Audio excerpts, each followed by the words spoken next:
Assalamu alaikum dear student. Today we are going to learn our activity number 39 of 8th English bridge course. In this activity you have to learn the instruction as per suggested guidelines. Explore more activity related to this activity.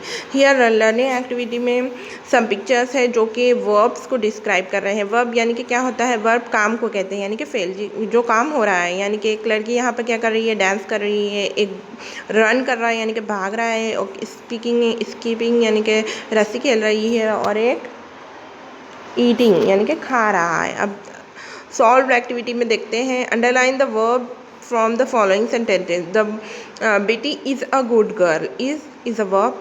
Beena is dancing. Bunny plays with her toys. Okay. Is the highlighted verb a main verb or an auxiliary verb? I will have the soup.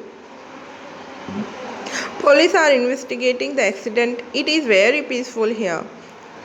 Where does your brother work? They have decided to go back. अब यहाँ पर हमें ये बताना है कि ये main verb है या ऑक्सिलरी वर्ब है, यानी कि हेल्पिंग वर्ब है. तो यहाँ फर्स्ट सेंटेंस में जो हैव है वो वर्ब है, सेकंड में जो है वो ऑक्सिलरी वर्ब है. ओके. थर्ड में भी वर्ब है, डज ये भी वर्ब है, हैव डिसाइडेड ये ऑक्सिलरी वर्ब है. ओके. अब यहाँ पर क्या करना है, colour the action words red and the helping verbs blue.